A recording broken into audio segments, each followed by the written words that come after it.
네, 제 목소리 혹시 잘 들리시나요? 네, 네, 네, 아이고, 이 밤에, 네, 쉬시기도 부족한 이 시간에, 네, 이렇게 함께 해 주신 것이 참 감사하고 하나님의 은혜입니다.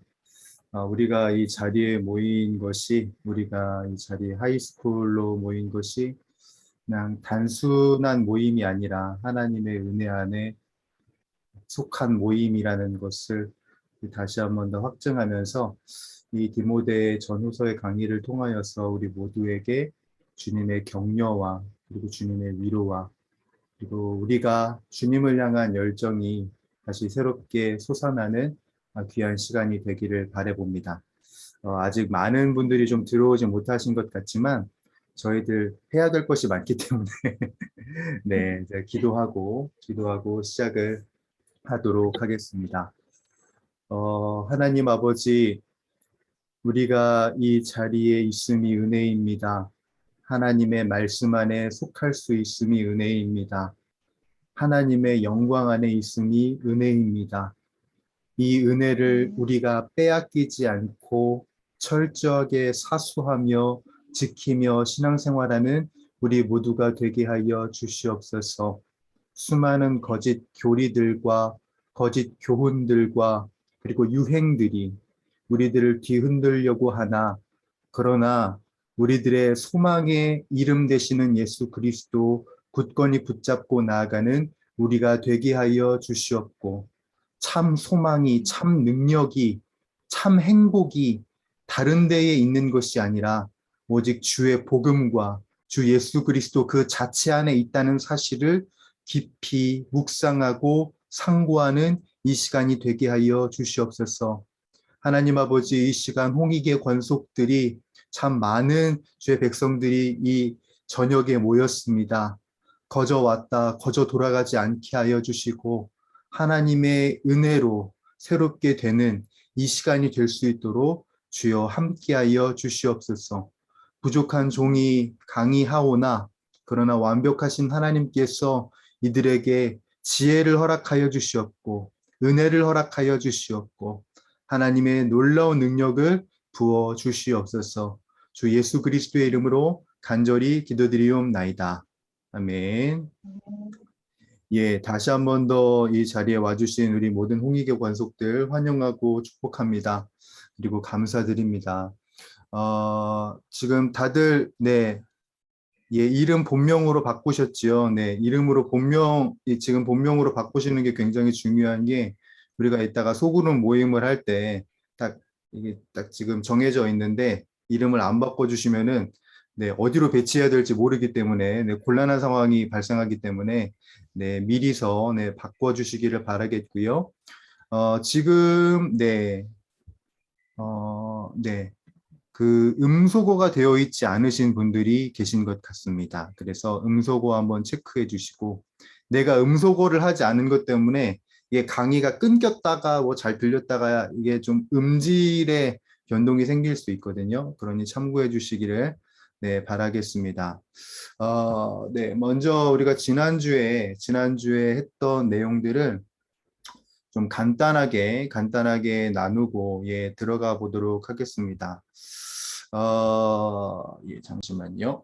예, 그 오른쪽 상단 부분 보시면은 지난주에 좀 나눴던 내용들을 제가 좀 짧게 간추려 봤습니다. 좀 작게 보이신다 하시는 분들은 핸드폰을 이렇게 당기세요.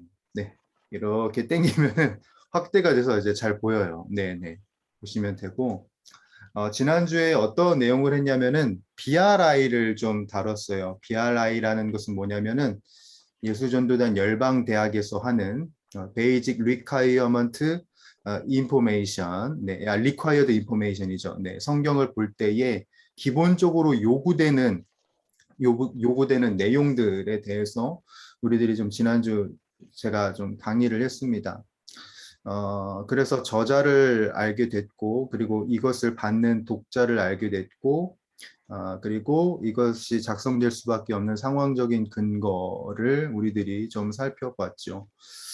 특히나 우리가 성경을 볼 때에 이 세 가지를 아는 것이 굉장히 중요한데 왜 중요하냐면요. 이 상황을 모르면요. 제가 지난 큰 숲에 예전에 이제 주일날 설교하면서도 말씀드렸지만 성경을 보면서 길을 잃어요. 네. 성경을 보면서 이게 뭔 얘기야? 왜 갑자기 이런 얘기가 나와? 라고 생각이 되기도 하고 그리고 어떤 주제에 관해서는 이거 굉장히 걸리는데 걸림돌이 되는데 라는 생각이 들기도 하기 때문에 그래요. 디모데 전서 같은 경우에도 제가 지난주에 설명드렸지만 2장에 보면은 이제 여성들이 나온단 말이에요. 여자들도 단정하게 옷을 입으며 막 이렇게 나와요. 제 아내와 제가 먼저 디모데 전서를 이제 나눴거든요. 나눴는데 저희 아내가 이게 걸리는 거예요. 왜 여자만 단정하게 옷을 입어야 돼요? 막 이렇게 되는 거예요. 그거 이제 상황적인 이해가 이제 없기 때문에 그렇거든요. 이 당시에 여성이 특정 여성 그룹이 좀 부유한 여성 그룹이 약간 뭐라 그럴까요? 문제를 일으키는 그리고 옷을 화려하게 입음으로 인해서 사람들을 좀 혼란하게 하는 그런 일들이 이 디모데 전서 이 상황에 있었던 거예요. 그래서 바울이 그걸 딱 캐치하고 딱 지적을 한 거죠. 그러니까 우리가 이거 상황을 모르면은 이게 오해를 하기 쉽단 말이에요. 그래서 우리 성경을 볼 때에 상황적인 근거를 잘 기반을 쌓아서 이 말씀이 이래서 여기에 있구나. 그래서 이 말씀이 이렇게 우리들에게 이야기를 하고 있구나. 라는 것을 아는 게 굉장히 중요해요. 특히나 이 여성에 관한 부분들은 이게 바울이 작성한 다른 성경을 보게 되면은 이 여성에 대해서 어떻게 이야기를 하고 있는지, 그리고 디모데 전서에서 기록하고 있는 여성에 관한 내용이 어떤 내용인지 또 비교를 해보게 되면은, 이게 바울이 일관되지 않은 거예요, 디모데 전서에서는. 그래서, 뭔가 여성의 그룹 중에 문제가 있었던 그룹이 있구나라는 것을 추측을 할 수 있는 거예요. 자, 그렇기 때문에 이 BRI가 그래서 중요한 거예요. 저자를 알고, 1차적인 독자를 알고 상황을 알게 되면 우리가 성경을 보면서도 길을 잃지 않는다. 이 길을 잃지 않는다는 점 유념해 주시기를 바라겠습니다. 그래서 오늘은 좀 간단하게 상황적인 근거만 좀 말씀을 드리죠. 디모데 전후서가 작성될 수밖에 없는 상황적인 근거가 있었어요. 그게 뭐냐면은 에베소 지역의 상황이 어떤 도시였다 그랬죠? 항구 도시였다고 했습니다. 항구 도시였기 때문에 어떤 교류가 일어났을까요? 문화의 교류가 굉장히 활발하게 일어났고 그때 당시에 고대 사회의 문화라는 것은 신관도 같이 교류가 된다라는 의미예요. 즉 그 말인즉슨 우상이 많았다라는 것이죠. 게다가 에베소 지역 자체에 여신을 굉장히 숭배하고 그리고 높이고 예배했던 신전이 있었기 때문에 그 우상들이 막 뒤섞여 버리고 짬뽕이 돼 버리고 아주 이상한 신관들이 이곳 안에 있었다라는 점이에요. 그게 이제 에베소 지역적인 상황을 볼 때 그렇고 사도행전을 볼 때에 어떤 상황을 우리가 추측을 할 수가 있냐면 사도 바울이 에베소 교회에 와서 복음을 전했습니다. 복음을 전하니 이 복음에는 영향력이 있잖아요. 그렇죠? 영향력이 끼쳐지면서 서서히 우상 섬기는 것들이 점점 더 그쳐지는 거예요. 자, 근데 이 에베소는 어떤 지역이었다고요? 우상 숭배를 하는 지역이었다고요. 우상들의 문화가 교류가 되는 지역이었기 때문에 우상 때문에 먹고 사는 사람들이 있었어요. 우상 때문에. 그 사람들이, 이 우상 제작자들이 항의를 한 거죠. 이 사람이 전한 복음 때문에 우리가 먹고 살 길이 끊겼다. 끊겼다. 그래서 소동이 나게 되고, 사도 바울이 마게도냐의 일정을 원래 보내려고 했었는데, 이게 또 급하게 가게 된 거예요. 이 소동이 일어나다 보니까. 그래서 급하게 이제 자리를 옮겨버리는 마게도냐로 이동할 수밖에 없는 상황적인 근거가 마련이 됩니다. 그러다 보니까 이제 더 이제 여유를 갖고 이 에베소 교회를 세우기 위해서 차근차근 이제 하나씩 세웠어야 되는데 상황이 이제 급박하게 돌아가다 보니까 자신이 수습하지 못한 일들이 있는 거예요. 그 이단들의 문제라든지 아니면 교회의 질서를 세우는 문제라든지 이런 것들이 여러 가지 이제 복잡하게 얽히면서 문제가 발생했고 그 문제 발생한 것 때문에 바울이 안 되겠다 해서 디모데를 보낸 겁니다. 디모데를.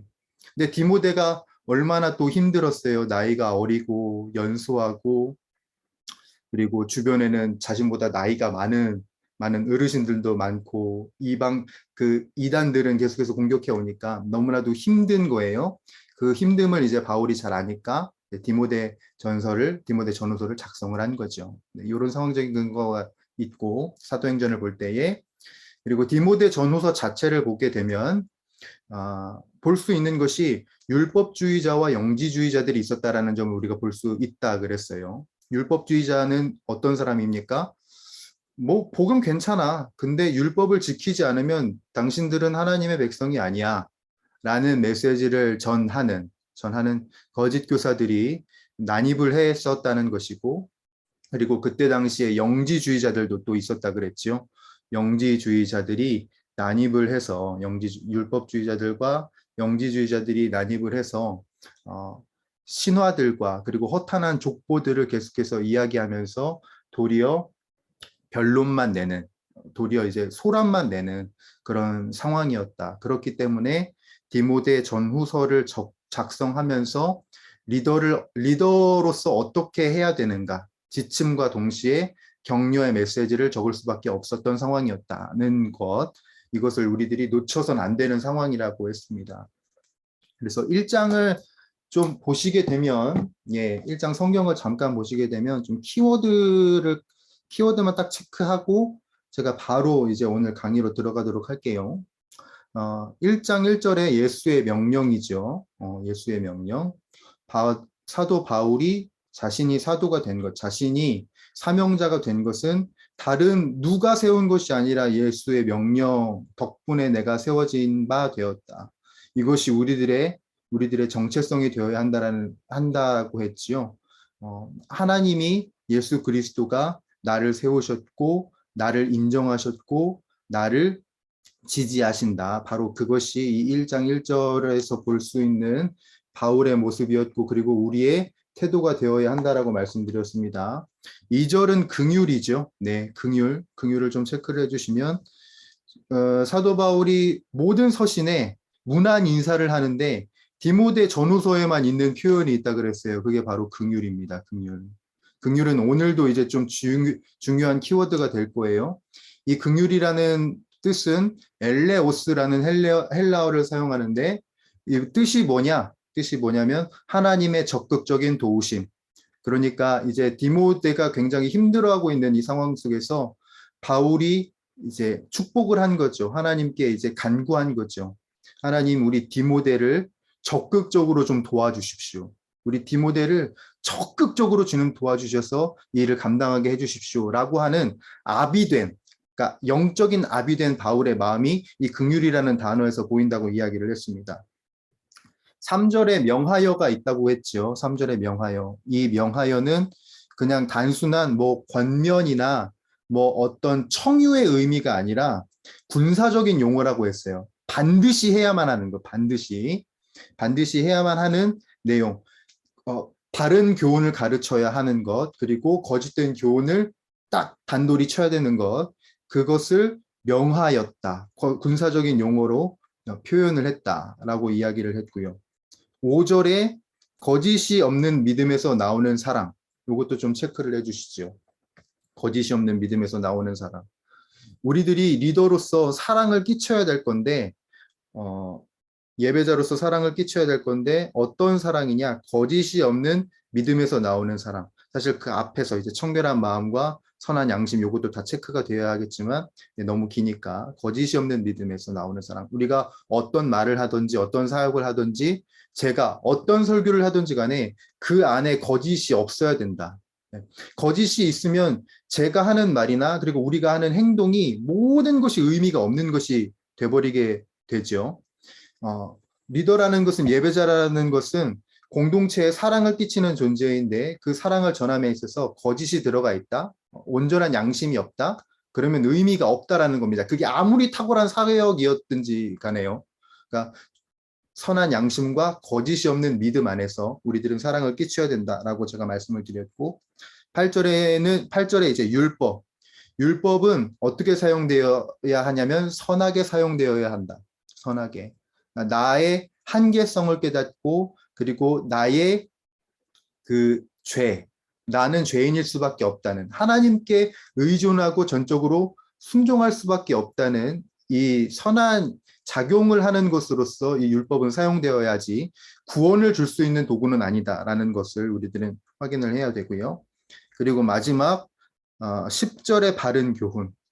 이 율법과 연관되어 있죠. 율법은 우리들을 이제 죄인으로 우리들의 한계성을 명확히 지적하지만 바른 교훈은 복음은 우리 그런 한계성에 있는 우리들에게 용서를 베푸시고 축복을 베푸시는 하나님의 사랑이 담겨져 있다. 그렇기 때문에 이 바른 교훈을 지키고 전하는 것이 너무나도 중요하다. 이 바른 교훈은 이따가도 또 설명을 더 추가적으로 드리겠습니다. 이런 내용들을 우리가 지난주에 나누어 보았습니다. 오늘은 바른 교훈과 거짓 교훈 두 번째 시간이고요. 네, 교재를 중심으로 가보도록 하겠습니다. 예,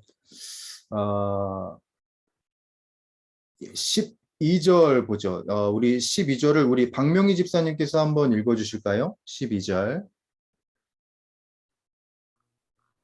나를 능하게 하신 그리스도 예수 우리 주께 내가 감사함은 나를 충성되이 여겨 내게 직분을 맡기시니. 예, 12절이 이렇게 되어 있습니다. 참, 요거 가지고도 참 할 말이 많습니다. 네, 할 이야기들이 많아요. 우리들의 힘은 어디서 올까요? 우리들의 힘은, 우리들의 능력은, 거기가 공란이 되어 있죠. 네, 채우셔야 되는데, 뭐냐면 예수 그리스도로부터 옵니다. 우리들의 힘은. 우리들의 가능성은 어디서부터 시작하냐? 나에게 있지 않아요. 나에게 있지 않고 예수 그리스도로부터 옵니다. 그래서 사도 바울은 뭐라고 말하냐면 나의 가능성이 예수 그리스도로부터 온다. 나를 능하게 하신 그리스도 예수라고 이렇게 말하는 것이죠. 자, 그러면 한번 좀 생각을 해보죠. 네, 나를 능하게 하신, 그러니까 새 번역으로 보게 되면은 나에게 능력을 주신이라고 되어 있거든요. 나에게 능력을, 능력을 주신이라고 되어 있는데, 자, 그러면은 이게 무엇이 가능하게 되는 걸까요? 무엇이 능하게 되는 것일까요? 음, 네. 갑자기 제가 질문을 드리니까, 멍해지셨어요. 네. 여기에서 능하게 되었다라는 것은 내가 복음을 전할 수 있는, 내가 복음의 영향력을 끼칠 수 있도록 가능하게 하셨다라는 의미가 있고요. 네. 그러니까 우리 스스로는 진리를 세울 수 없고 영향력을 끼칠 수 없잖아요. 근데 그것을 가능하게 한 것이 가능하게 하신 분이 바로 예수라는 것을 이야기하고 있는 것이고 여기에 좀 추가적으로 말씀드리고 싶은 게 있어요. 뭐냐면 복음의 능력은 나를 어떻게까지 가능하게 하냐면 내가 스스로 복음을 위해서 고난을 받는 것도 가능하게 만든다라는 점이죠. 그 빌립보서 4장 13절 말씀 너무 잘 아시죠? 우리들 빌립보서 4장 13절의 말씀을 우리들이 너무나도 잘 알고 있는데 내게 능력 주시는 자 안에서 내가 무엇이든지 할 수 있느니라. 이런 구절이 있어요. 이런 구절이 있는데 여러분 12절에 뭐라고 되어 있는지 아십니까? 이게 중요하거든요. 이게 중요한데 4장 12절을 보게 되면 제가 읽어 드릴게요. 나는 비천에 처할 줄도 알고 풍부에 처할 줄도 알아 모든 일 곧 배부름과 배고픔과 풍부와 궁핍에도 처할 줄 아는 일체의 비결을 배웠노라. 그 뒤에 뭐가 나오냐면 내게 능력 주시는 자 안에서 내가 모든 것을 할 수 있느니라가 나오는 거예요. 내가 복음을 위해서 내가 하나님의 은혜를 위해서 스스로 고난 받는 것도 가능하게 되었다라는 거예요. 네. 우리들은 어떤 사람들이냐면요. 복음을 위해서 고난도 거뜬히 감내하게 되는 사람들이 바로 우리라는 존재예요. 여러분 어느 누가 고난을 사소하려고 합니까? 어느 누가 자신의 아픔과 고난을 사서 이렇게 가지려고 해요. 근데 복음을 전하는 리더들은, 하나님의 영향력을 끼치려고 하는 사람들은 무엇을 감내하냐면 고난을 감내해요. 고난을. 예전에는 내가 이 고난을, 복음을 위해서 고난을 감내하지 못했던 사람이에요. 왜냐하면 예수 그리스도를 알지 못하고 예수 그리스도를 제대로 만나지 못했으니까요. 그런데 복음을 온전히 딱 만나고 난 다음에, 예수 그리스도를 온전히 만나고 난 다음에 우리들의 삶에 무엇이 이루어지냐면 내가 복음을 위해서 고난도 감내하겠다. 이것이 가능하게 되는 거예요. 그러니까 바울은 스스로의 삶을 두고 이렇게 말하는 거예요. 나를 능하게 하신 그리스도 예수, 우리 주께 감사한다라는 거죠. 내가 복음을 위해서 모든 것을 내던질 수 있는 사람이 될 수 있는 거예요. 내가 복음을 위해서 달려나갈 수 있는, 모든 것을 포기하고 달려나갈 수 있는 사람이 될 수 있도록 해주신 그 주님께 감사하는 거예요. 이따가도 이야기하겠지만 여러분, 바울은 사실 바울이 아니었죠. 사울이었습니다. 사울. 사울이었을 당시에 그 사람의 삶이 어땠는지 우리들은 너무나도 잘 알고 있어요. 어땠습니까? 사람들을 핍박하고 그리스도 예수를 믿는 사람들을 핍박하고 그리고 고단하게 하고 어렵게 하고 죽였던 사람이 바로 바울이에요. 그런데 그 사람이 완전히 달라집니다. 완전히 달라지죠. 복음을 위해서 목숨을 바치는 사람으로, 참 진리를 위해서 목숨을 내어거는 사람으로. 이게 가능할 수 있었던 것은 예수 그리스도 덕분이었다. 이것에 대해서 감사를 하는 겁니다. 감사를. 그리고 또 보니까 여기에서 또 주목할 단어가 충성입니다. 충성. 그냥 충성이 아니라 나를 충성되이 여기셨다라고 되어 있어요. 충성되이. 방금도 말씀드렸지만 바울은 사울이었을 시절에 많은 사람들을 핍박하고 죽였습니다. 많은 자신의 무지함으로 믿는 사람들을 핍박을 했어요.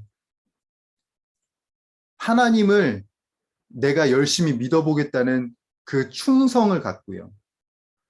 이런 충성을 갖고.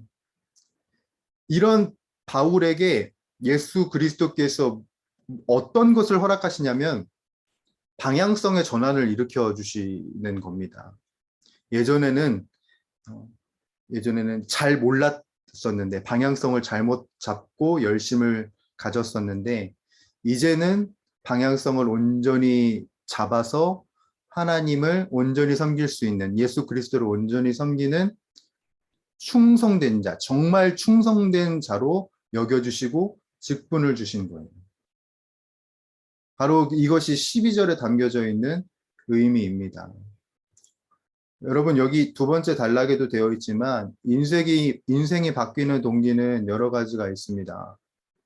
그런데 그 중에 인생이 바뀌는 동기 중 하나는 신뢰를 받으면 인생이 바뀝니다. 예수 그리스도는 이 바울에게 신뢰를 주신 거예요. 이 사람이 정말 충성되이 하나님의 일을 할 수 있도록 신뢰를 허락하셨고, 그 신뢰를 따라서 바울은 인생이 바뀌게 됩니다. 그리고 그는 정말 충성되게 됩니다. 이것이 바로 바울에게 있었던 은혜였고, 그리고 예수 그리스도께 감사할 수밖에 없는 그의 삶입니다. 그렇기 때문에 바울은, 여기 좀 체크를 하죠. 겸비하고 겸손한 태도를 보입니다. 자신을 자랑하지 않아요. 자신을 가장 작은 자라 여깁니다. 왜 그러냐면 자신의 과거가 내세울 수 없는 과거임에도 불구하고 하나님의 은혜로 자신이 능하게 됐다. 복음을 전하는데, 예수 그리스도의 자녀가 되는데 능하게 된 것이, 이게 감사할 수밖에 없는 제목인 것이지요. 그래서요, 목자는 우리 목자님들만 말하는 게 아니라는 거 다 아시죠? 네, 목자님들만 말씀드리는 것이 아니라 앞으로 목자가 되실 우리 모든 분들에게 다 해당되는 말입니다. 목자는 스스로를 내세우는 자도 스스로를 드러내는 자도 아닙니다.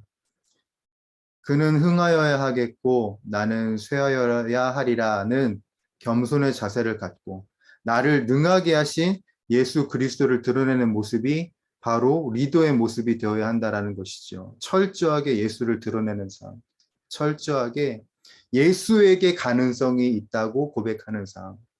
나는 작고 나는 연약하지만 주님이 가능하게 하셨다라는 것을 고백하는 것이 바로 우리들의 모습이 되어야 할 것입니다. 13절에 이제 바울이 계속해서 자조적으로 자신의 삶을 두고 이야기를 합니다. 여기서 또 긍휼이 나오죠, 여러분. 긍휼. 예. 긍휼은 아까 제가 뭐라고 그랬습니까? 엘레오스, 하나님의 적극적인 도우심이라고 그랬어요. 전에는 비방자였고 박해자였고 폭행자였던 바울이, 사울이었던 바울이 변화가 될 수 있었던 것은 긍휼을 입었기 때문이에요. 하나님의 적극적인 도우심을 입었기 때문에 가능했던 일이었던 겁니다. 그렇기 때문에 자신의 이 삶을 고백하지 않을 수 없고 바른 교훈 때문에 자신이 온전한 길을 찾게 되었기 때문에 이것을 이야기하지 않을 수 없는 거죠.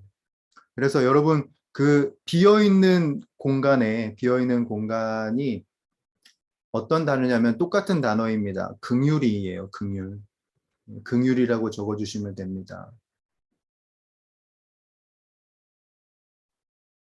이 긍휼은 여기 제가 작성한 것처럼 긍휼은 불법의 사람, 곧 비방자, 박해자, 폭행자 같은 사람에게 하나님이 찾아가시는 사랑의 방법입니다. 그래서 왜 우리가 긍휼을 구해야 되냐? 왜 우리가 나라와 이 민족과 믿지 않는 사람에게 주님 긍휼을 허락하여 주십시오. 왜 우리가 이렇게 기도해야 되냐? 하나님이 찾아가시는 사랑의 방법이 긍휼이기 때문에 그렇습니다. 은혜가 보편적인 사랑이라면 긍휼은 정말 끌어 건져내 주시는 그 하나님의 사랑이거든요. 직접 찾아가신 예수 그리스도가 이 땅에 오셔서 우리들 모두를 다 싸잡아서 구원시켜 주시는 것처럼 그 긍휼에는 그런 의미가 있는 거예요. 찾아가시는 사랑, 적극적인 사랑. 바로 그것이 바울에게 있었고 그 긍휼을 입은 자가 바로 나라는 그 인식과 인지가 우리 모두에게 있어야 한다라는 점입니다. 그리고 그 긍휼로 인하여서 우리가 어떻게 되냐면 14절이에요. 14절. 우리가 예수 그리스도 안에 있는 믿음과 사랑과 함께 넘치도록 풍성하였도다. 주님께서 이 은혜를 그리스도 예수로 우리들에게 주셨는데 그것으로 인해서 우리가 풍성하여진다라는 점. 우리들의 인생이. 그래서 여러분들 이 빈 공간에 뭘 넣으시면 되냐면 풍성한 것을 넣어주시면 돼요. 풍성한 것. 우리들의 인생의 풍성함이 어디서 오느냐? 바로 주 예수 그리스도께서 주시는 은혜와 특별히 죄인이었던 나를 건져주셨던 그 긍휼로 말미암아 풍성함을 얻게 된다. 우리가 믿음과 사랑이라는 것을 그리스도 예수 안에 있는 믿음과 사랑을 만끽할 수 있는 이 풍성함이 어디서 오느냐?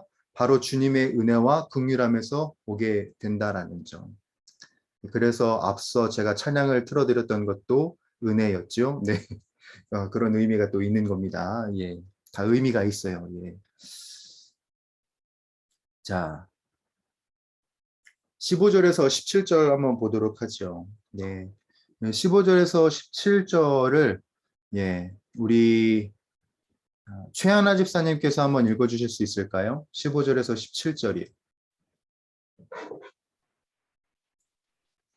이쁘다 모든 사람이 받을 만한 이 말이여 그리스도 예수께서 죄인을 구원하시려고 세상에 임하셨다 하였도다. 죄인 중에 내가 개쓰니라. 그러나 내가 긍휼을 입은 까닭은 예수 그리스도께서 내가 먼저 일체 오래 참으심을 보이사 후에 주를 믿어 영생 얻은 자들에게 본이 되게 하려 하시니라. 영원하신 왕 곧 썩지 아니하고 보이지 아니하고 홀로 하나이신 하나님께 존귀와 영광이 영원 무궁하도록 있을지어다. 아멘. 네, 네, 감사합니다. 네, 여기서 우리가 15절에서 17절 우리 최연아 집사님께서 읽어주셨는데, 자, 미쁘다라고 시작을 하지요. 네, 미쁘다라는 의미를 우리가 잘 눈여겨봐야 되겠습니다. 자, 미쁘다는 우리가 그냥 일반적으로 생각을 하면 되게 기쁨의 표현일 것 같아요. 그쵸? 근데 이 미쁘다의 뜻은 신실하다, 믿을만하다라는 의미가 있어요. 예. 신실하다, 믿을만하다.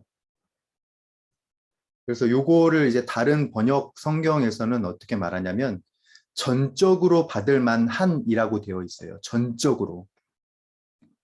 그러니까 모든 사람들이 이 말씀은 반드시 받아야 된다라는 강조점이 여기에 있는 거예요. 믿보다 모든 사람이 받을 만한 이 말이요. 그 말이 어떤 말이냐면 이 말입니다. 그리스도 예수께서 죄인을 구원하시려고 세상에 임하셨다. 이것이 모든 사람들이 다 받아야 하는, 모든 사람들이 전적으로 받을 만한 바른 교훈이라는 겁니다. 이것이 핵심인 거죠. 자, 이것이 왜 핵심이 될 수밖에 없냐면 여러분 그때 당시의 상황을 우리 다시 한 번 더 복기를 해보도록 하겠습니다. 자, 그때 당시에 출몰했던 그리고 에베소 교회를 도전했던 이단 영역들이 뭐라 그랬죠? 율법주의자들과 그리고 영지주의자들이라고 했습니다. 여러분, 율법주의자들은 아까도 제가 말씀드렸지만 서두에도 말씀드렸지만 율법의 구원이 있다라고 이야기를 하고 그리고 율법을 지켜야 하나님의 백성이 된다라고 이야기를 합니다. 근데 제가 설명드렸다시피 그리고 사도 바울이 계속해서 설명드리다시피 율법은요, 나 자신의 한계만을 정해주는 거예요. 나 자신이 그렇게 가능성이 많지 않다. 난 한계에 있는 존재이고 나는 죄인일 수밖에 없다.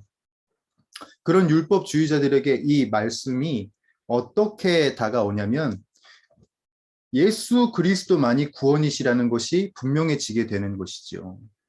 율법주의자들이여 당신들이 율법에 구원이 있다고 하는데 그렇지 않다. 구원은 누구에게 있냐면 그리스도 예수에게 있는 것이다가 강조가 되는 것이죠. 예. 그리고 그때 당시에 어떤 이단의 그룹들이 있다 그랬죠? 영지주의자들이 있다고 했어요. 영지주의자들이. 자, 영지주의자들이 갖고 있는 생각 중에 하나는 무엇이냐면 영적인 것은 선하고 육적인 것은 천하다입니다. 그래서 이 영지주의자들은 하나님이 인간의 육신을 입고 이 땅에 오셨다는 것을 인정하지 않아요. 왜? 아니 육신은 천한 건데 어떻게 하나님께서 천한 것을 입고 오실 수 있느냐? 말도 안 된다. 근데 여기에 이제 전적으로 절대적으로 이제 반박을 하는 것이지요. 그리스도 예수께서 죄인을 구원하시려고 세상에 임하셨다. 이 영지주의자들은 자신들이 가지고 있는 비밀의 지식만이 구원을 얻을 수 있는 유일한 해결책이라고 여겼거든요. 근데 여기에 절대적으로 반박이 되는 거예요. 예수 그리스도만이 죄인을 구원하실 수 있고 그리고 그것을 위해서 인간의 몸을 입고 세상에 임하셨다. 당신들은 육이 천하다고 하고 그리고 육신을 입고 오신 예수 그리스도를 인정하지 않지만 바른 교훈은 무엇이냐면 바로 그리스도 예수께서 죄인을 구원하시려고 세상에 임하셨다. 이 교훈을 당신들은 놓쳐선 안 된다라는 이 핵심이 우리들에게 주어지게 된다라는 겁니다. 요즘 오늘날에도 이런 생각들이 얼마나 많은지 몰라요. 착한 일 하면 천국 간다. 네, 이런 거. 우리 어르신들이 이제 많이 갖고 계시는 거죠. 그리고 구원은 없다. 뭐 천국은 없다. 이야기를 하는 수많은 사람들 그리고 무신론자들이 있습니다. 근데 그런 사람들에게도 오늘날 이 시대를 살아가고 있는 모든 사람들에게도 전적으로 반박이 되는 것이죠. 그리스도 예수께서 죄인을 구원하시려고 세상에 임하셨다. 당신들이 그렇게 말하고 그렇게 생각할지라도 바른 교훈과 바른 진리는 무엇에 있냐면 그리스도 예수께 있다. 이러한 확증과 확신이 우리들에게 또 주어지게 되는 것이죠. 우리 힘으로는 우리 스스로 구원을 얻을 수 없고, 뭐 내가 얼마나 착한 일을 많이 했냐, 여기에 내 구원이 달려있는 게 아니고 전적으로 예수 그리스도에게 매달려야 하고 붙들려야 한다. 소망은 어딨냐, 내 스펙에 있나, 내가 얼마나 많은 업적을 남기고 인맥을 남겼나, 거기에 있는 것이 아니라 그 모든 것을 초월하신 예수 그리스도에게 있다는 이 모든 함축적인 메시지가 여기에 다 있는 겁니다. 여기에. 그래서 우리도 이 말씀을, 이 바른 교훈을 핵심적으로 잘 새겨내야 하는 것이지요. 네. 여기 또 바울에게도 이게 해당이 되죠. 바울이 아까도 말씀드렸지만 영적인 무지와 교만으로 하나님을 대적하고 잔인하게 기독교를 전멸하고자 했지만, 그러나 죄인을 구원하시려고 오신 예수 그리스도로 인하여서 완전히 바뀌잖아요. 계속해서 바울 자신의 삶이 계속해서 이제 간증이 되는 겁니다. 간증이 되는 겁니다. 그것이 바로 이 또 죄인 중에 괴수에 또 보이는 것이죠. 죄인 중에 괴수입니다. 내가 괴수입니다. 이런 죄인이고 괴수인 나, 좀 어떤 것도 탁월할 수 없는 나에게 주님이 오셨기 때문에 나에겐 구원이 있다라는 점이 보이는 것이고, 우리도 이것을 깨달아야 하는 것입니다. 요 단락을 좀 읽어보도록 할게요. 요 단락. 네. 성경의 인물들이 세상에서 모두가 다 탁월한 사람들은 아닙니다. 하나님의 은혜로 그들이 새로운 생명을 얻은 것은, 그들이 새롭게 된 것은, 소망을 얻게 된 것은 오직 한 가지 이유입니다. 하나님의 은혜로 인하여서 스스로를 죄인이라고 고백하기 때문입니다. 자신이 죄인임을 숨기지 않고 하나님의 은혜로 살게 된 것을 감추지도 않습니다. 그러나 우리가 반드시 염두해야 할 것은, 여러분 요거 체크해야 됩니다. 우리가 반드시 염두해야 할 것은, 죄에 대한 철저한 인식과 회개는 필수적이지만 죄의식으로는 살아서는 안 된다는 겁니다. 쓸데없이 죄의식에 빠져서 자신을 수렁으로 몰고 가는 것은 하나님이 원하시는 바가 아닙니다. 아까 그 율법주의자들과 전적으로 반박이 되는 내용인 겁니다. 자신의 죄의식을 계속해서 강조하는 그 율법만으로 구원을 결코 이룰 수 없다고 이야기를 드렸지요. 율법은 우리들을 죄의식으로만 끌어가고, 그리고 하나님은 우리를 죄의식으로만 살아가게 하시지 않습니다. 네. 그렇게 하시지 않기 위해서 예수를 우리들에게 보내주신 것이고 선물로 우리들에게 주신 것이에요. 그러므로 우리가 염두해야 할 것은, 내가 죄인이라는 것, 내가 가능성이 없다는 것은 분명히 알아야 하겠지만 복음으로 인하여서 내가 새롭게 된 하나님의 사명자임을 우리들은 놓쳐서는 안 되겠습니다. 바로 이것이 밑에 줄에 있는 내용입니다. 네, 계속해서 넘어가 보고요. 17절에 있는 영원하신 왕 곧 썩지 아니하고 보이지 아니하시고 홀로 하나이신 하나님께 존귀와 영광이 영원 무궁토록 있을지어다. 아멘. 예. 요 내용은 이제 간단하게 말해서, 이렇게 하나님을 인정할 수 있고 하나님을 볼 수 있는 것은 계속해서 반복되는 포인트이긴 하지만 내 자신의 노력 때문이 아니라 믿음을 통해서 가능하다는 것만 유념해 주시면 되겠습니다. 믿음을 통해서 가능하다. 그래서 여러분들이 적어주실 내용, 그 빈 공간 있죠? 빈 공간에 적어주실 내용이 뭐냐면 믿음인 겁니다. 믿음을 통해서만 주님을 인정할 수 있고 주님을 볼 수 있고 주님을 경험할 수 있다라는 점, 예, 이것을 네, 유념해 주시면 되겠습니다. 18절에서 20절인데요. 네, 마지막 부분입니다. 이거 벌써 40분이네요. 예, 18절에서 20절인데 짧게 하고 넘어가도록 하겠습니다. 우리 송유현 집사님, 18절에서 20절 한번 읽어주시겠어요?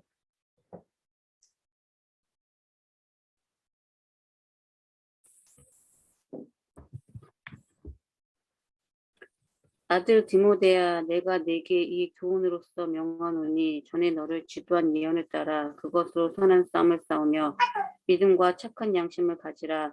어떤 이들은 이 양심을 버렸고 그 믿음에 관하여는 파선하였느니라. 그 가운데 후메네오와 알렉산더가 있으니 내가 사탄에게 내준 것은 그들로 훈계를 받아 심성을 모독하지 못하게 하려 함이라. 예, 중요한 내용들과 개념들이 이제 여기에 나와요. 일단 먼저 믿음의 좀 선한 싸움, 이 디모데를 먼저 좀 살펴보게 되면은, 그 디모데가 연소한 사람이잖아요. 실질적으로 나이가 어리고, 그리고 건강이 좋지 않다고 기록이 되어 있어요. 그래서 이 디모데가 여기도 제가 적어놨지만 연령 때문에 멸시받을 우려가 있었고, 그리고 바울이 너무 젊은 디모데를 일찍 리더의 직무에 추천했기 때문에 비난을 받을 수도 있었을 거예요. 왜 이렇게 일찍 이 사람을 세웠냐? 당신이 나중에 오더라도 오지 왜 이 디모데를 보냈냐라고 이야기를 했던 사람들이 분명히 주변에 있었을 것이에요. 근데 학자들은 이 디모데가 이렇게 설 수 있었던 몇몇 가지의 근거 중에 하나로 이 사람이 사도의 버금가는 사도의 그 다음 직책인 선지자라고도 보거든요. 제가 두 번째 장에 적어놨던 것 같은데, 예, 예. 에베소서 4장 11절을 보게 되면은 그때 당시에 이 직분들이 나와요. 이 순서는 굉장히 중요한데 순서는 중요도의 순서거든요. 그렇다고 뭐 교사가 뭐 가장 천하다 그런 의미는 아니고요. 그때 당시에 이제 주목을 받던 그 탑 리더십들 중에서 이제 순차적으로 이제 이어지고 있다는 건데, 사도 다음에 이제 선지자가 있어요. 이 선지자에 속한 사람이 바로 디모데라고 보는 학자들도 있습니다. 예. 그래서 이 사람이 지도자로 이제 서게 되었을 때 분명히 하나님께 받았던 예언의 말씀들이 있었을 거예요. 하나님께 받은 어떤 말씀들. 그게 이제 담겨져 있는 것이 너를 지도한 예언을 따라인 거죠. 지도한 예언을 따라. 이거를 바울이 말하는 것은 뭐냐면 이 사람이 신뢰할 만한 지도자이고 하나님께서 세우신 지도자라는 것을 명확하게 하기 위해 디모데 스스로에게도 좀 명확하게 하기 위해서 뭘 언급하냐면은 너가 하나님께 받은 말씀을 생각하라는 거예요. 너가 하나님께 받은 말씀. 그리고 그 뒤에 이어서 그 말씀을 실천하는 디모데의 신앙적인 태도와 리더십이 증거가 되어야 했다는 겁니다. 스스로가 하나님의 말씀을 받은 사명자라는 것을 놓치지 않기 위해서 하나님께 받은 말씀을 생각하고, 그리고 주변 사람들에게 이 사람이 진짜 하나님께서 세우신 지도자라는 것을 명확하게 하기 위해서는 디모데의 신앙적인 태도, 그리고 리더십이 증거가 되어야 한다라는 거예요. 이것이 두 가지가 동시에 같이 가야 된다라는 겁니다. 그것을 위해서 무엇이 이루어져야 되냐면 선한 싸움을 싸워야 된다는 거죠. 이러한 것을 기반으로 해서요. 자, 그래서 이 뒷장을 보시게 되면 여기에 빈 내용은 예언입니다. 예언이라고 적어주시면 되고요. 이런 디모데의 그 바로 선 모습들을 이제 보여주고 그리고 나타냄으로써 리더라는 것을 하나님이 세우신 리더라는 것을 분명히 해야 한다라는 점, 예, 보여주고 있는 것이고요. 예, 아이고 벌써 45분이네요. 예, 계속해서 해보도록 하겠습니다. 우리가 신앙을 이제 싸움이라고 비유하는 세 가지 이유가 있습니다. 제가 이 세 가지를 적어놨는데, 첫 번째, 신앙에 타협이나 양보가 있을 수가 없기 때문이죠. 네. 신앙에 뭐 어떤 타협을 할 수가 있겠습니까? 네 신도 맞고 내 신도 맞아. 이럴 수 없잖아요. 그렇죠? 우리들은 철저하게 예수 그리스도에게 소망이 있다라는 것을 고수해야 될 사람들이기 때문에 타협이나 양보가 있을 수 없죠. 그리고 우리들의 싸움에 사실 적이 있기 때문에 그렇습니다. 우리들의 적은요, 저랑 나랑 한 입을 덮고 있는 아내와 남편이 아니고 누구냐면 사탄입니다. 사탄. 네. 신앙의 싸움. 이것은 사람이 아니에요. 근데 제가 이 신앙의 싸움이 사람에게 있지 않다는 것을 말씀드리고 싶은 거예요. 또 목사님이 또 사모님과 사이가 안 좋구나 이렇게 또 생각하지 마시고, 네. 신앙의 싸움은 사람이 아니라 사탄에게 있다는 것을 명확하게 인지하고 그런 영적 싸움, 선한 싸움을 싸워야 된다라는 점, 예, 기억해야 됩니다. 그리고 세 번째, 우리 왜 이게 신앙의 싸움일 수밖에 없느냐? 하나님의 명령이 있었기 때문이다. 그렇죠? 말씀을 우리들에게 주시고 말씀을 우리들에게 계시하여 주심으로 인하여서 우리가 반드시 영적인 전투를 혈과 육에 있는 전투가 아니라 영적인 전쟁을 싸워야 함을 우리들에게 알려주신 것처럼 그렇기 때문에 우리들은 신앙을 지켜나가는 싸움을 해야 된다는 점. 그래서 신앙을 싸움이라고 비유할 수밖에 없다는 점. 기억해 주셔야 될 것 같습니다. 여기서 이 싸움의 무기는 당연히 말씀이겠죠. 네. 그러니까 말씀을 적어주시면 되겠습니다. 그리고 예, 그 다음 넘어가서 우리의 인생은 치열한 싸움의 연속입니다. 네. 신앙을 지켜나가기 위한 우리들의 이 삶은 싸움의 연속이에요. 계속해서 싸워가는데 여기서 굉장히 중요한 두 포인트를 또 바울이 이야기를 해줍니다. 디모데에게. 우리가 이 싸움에 있어서 무기는 당연히 말씀을 들어야 되고요. 우리가 가져야 할 이 자세에 대해서 또 한 번 설명을 해주는데 두 가지입니다. 하나는 믿음이고 하나는 착한 양심입니다. 네. 자, 믿음은 하나님과의 관계이며 하나님 앞에 서는 것입니다. 믿음을 가지고 있기 때문에 하나님 보시기에 의로운 자가 선한 싸움을 싸웁니다. 여러분, 양심은 사람 앞에 서는 겁니다. 양심을 가지고 있기 때문에 사람이 보기에 정직한 자가 선한 싸움을 싸웁니다. 그렇죠? 우리가 세상에 보더라도 정말 선한 양심을 가진 자들이 불의에 맞서서 막 싸우잖아요. 이제 그런 겁니다. 교회의 리더는 예수 그리스도를 믿는 예배자는 이 두 가지를 다 가지고 있어야 되는 거예요. 두 가지. 믿음과 양심. 그냥 양심이 아니라 착한 양심. 그래서 우리가 선한 싸움을 싸우기 위해서 승리하기 위해서 말씀도 잘 잡고 있어야 되지만 이 말씀의 검을 휘두르기 위해서 필요한 것은 믿음과 양심의 조화입니다. 반드시 이것이 조화가 이루어져야 돼요.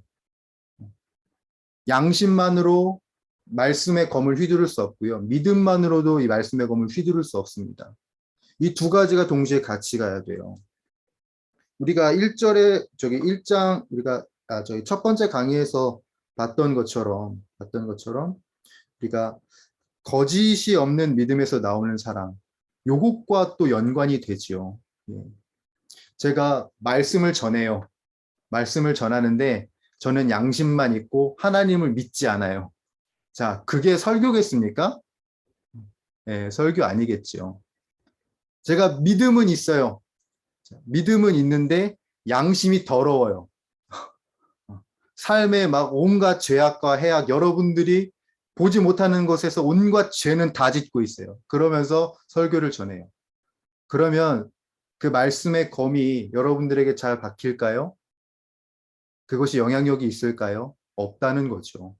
이 두 가지의 균형이 없으면 조화를 이루지 못하면 말씀이 영향력이 없습니다. 그래서 바울은 디모데에게 요 두 가지 균형을 말하는 거죠. 믿음과 착한 양심. 우리가 신앙생활을 하면서도 사실 솔직히 많이 보지 않습니까? 믿는다고 하면서도 양심 더러운 분들. 교회의 모습과 집에서의 모습이 다른 저죠. 네. 저죠. 나죠, 나. 네. 얼마나 많습니까? 그래서 자녀들에게 상처를 주고 주변 사람들에게 상처를 주는 사람들 얼마나 많은가요? 네. 그런 겁니다. 그런 거. 그러니까 믿음과 양심이 반드시 조화를 이루어야 된다라는 점. 그래서 두 번째 다음 페이지 넘어가시면 여기에 우리가 들어갈 것은 양심이고요. 그리고 실천적인 것. 믿음은 신앙적인 것이라면 양심은 실천적인 것입니다. 네. 우리들의 행동이라는 것이죠. 이 두 가지가 잘 조화가 되어야 한다라는 겁니다. 그래서 제가 체크를 했는데요. 성공을 위한 유일한 길은 믿음과 선한 양심을 굳게 잡는 것입니다. 그것을 이제 강조하는 것이고, 우리의 사역에 이 두 부분이 균형을 이루어야 된다. 균형을 적어 주십시오.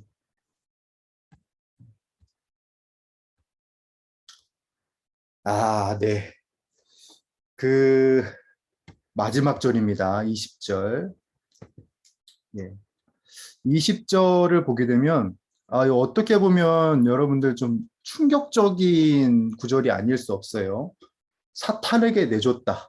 예, 사탄에게 내줬다.